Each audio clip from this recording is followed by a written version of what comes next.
brought to you by ITIL।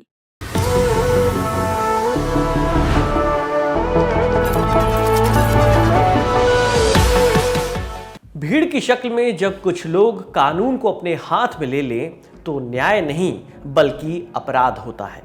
आखिर कैसे ही भीड़ को सजा देने का हक मिल सकता है? कैसे ही ये तय करने का कि शक की बुनियाद पर किसी की जान ले ली जाए? लोकतंत्र की मजबूत इबारतों के बीच भी ये भीड़ क्यों नहीं रुक रही? ये सवाल उन तमाम ओहदेदारों से पूछे जाने चाहिए जो सिस्टम के दुरुस्त होने की दुहाइयां देते हैं, क्योंकि इनके जवाब जानना चाहता है वो परिवार जिसने इसी भीड़ के चलते अपने बेगुनाह बेटे और भाई को खो दिया। अब कौन जवाब देगा बंगाल के रहने वाले साबिर के परिवार को? क्या वो लोग जिन्होंने गोमांस खाने की शक में साबिर की हत्या कर दी थी, या वो लोग जो साबिर के हत्यारों के पैरवी करने लगे थे? जवाब देना होगा, क्योंकि जांच में पता चला है कि जिस गोमांस के शक में साबिर की हत्या हुई वो गाय का मांस था ही नहीं। करीब 2 महीने पहले 27 अगस्त को हरियाणा के चरखी दादरी जिले के बाहड़ा कस्बे में मुस्लिम युवक साबिर मलिक की हत्या कर दी गई थी। एफआईआर के मुताबिक 27 की सुबह कुछ लड़के बड़हरा गांव के पास एक झुग्गी बस्ती में कबाड़ बिनने वाले एक मजदूर साबिर मलिक के पास आए। आरोपियों ने साबिर से कहा कि उनके पास कुछ कबाड़ है जिसका निपटारा करना है। इसके बाद वो लोग साबिर को अपने साथ पास के ही बस स्टैंड ले गए। आरोपियों ने एक दूसरे प्रवासी मजदूर असीरुद्दीन को भी बस स्टैंड पर बुलाया था। असीरुद्दीन असम का रहने वाला था। कथित तौर पर दोनों प्रवासी मजदूरों को बस स्टैंड पर बुलाने के बाद आरोपियों ने उन्हें पीटना शुरू कर दिया। इस दौरान जब आसपास के लोगों ने हस्तक्षेप किया तो आरोपी दोनों मजदूरों को अपनी मोटरसाइकिलों पर बिठाकर किसी दूसरी जगह ले गए और वहां भी मारना पीटना शुरू कर दिया। इसके बाद आरोपी साबिर को नहर के पास और असीरुद्दीन को एक प्लॉट के पास फेंक कर चले गए। भीड़ की पिटाई से साबिर की मौके पर ही मौत हो गई, जबकि असीरुद्दीन घायल हो गया। पुलिस ने उस समय अपनी जांच में पाया था कि आरोपी कथित तौर पर गोरक्षा समूह से जुड़े हुए हैं, जिसके बाद पुलिस ने 10 लोगों को गिरफ्तार किया था और घटनास्थल पर मिले मांस को फरीदाबाद के लैब में जांच के लिए भेज दिया था। अब उसी लैब की रिपोर्ट आई है और उस रिपोर्ट में साफ तौर पर यह कहा गया है कि जो मांस मिला है वो गोमांस नहीं है।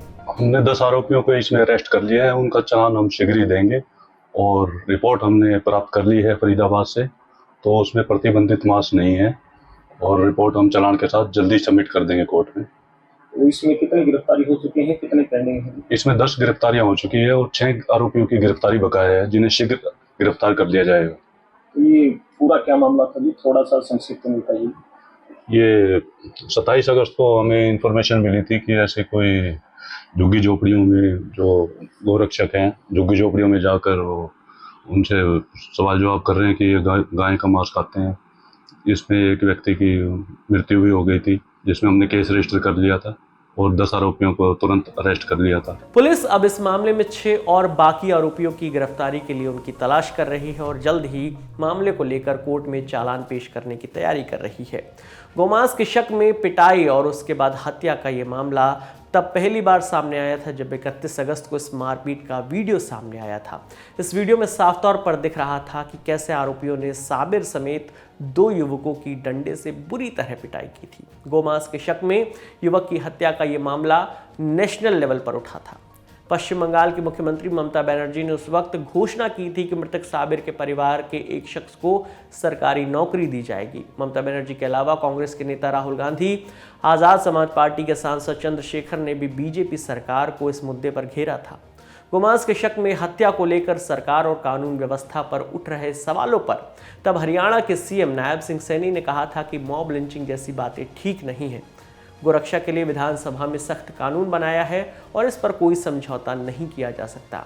अब 2 महीने बाद जब चरखी दादरी में गोमांस के शक में हुई हत्या की पूरी रिपोर्ट आई है तो उसने फिर समाज के विवेक पर सवाल उठा दिए हैं। सवाल ये कि आखिर कब तक कुछ लोग भीड़ का चोला ओढ़कर जघन्य अपराधों को अंजाम देते रहेंगे? कब तक बेगुनाहों को महज शक के आधार पर उनकी हत्या होती रहेगी? इस खबर पर आप क्या सोचते हैं? आप हमें कमेंट सेक्शन में जरूर बताइएगा। आपके लिए तमाम जानकारी लेकर आए थे हमारे साथी सुप्रिया। मेरा नाम विकास वर्मा है। देखते रहिए दी लल्लड़ टॉप। शुक्रिया।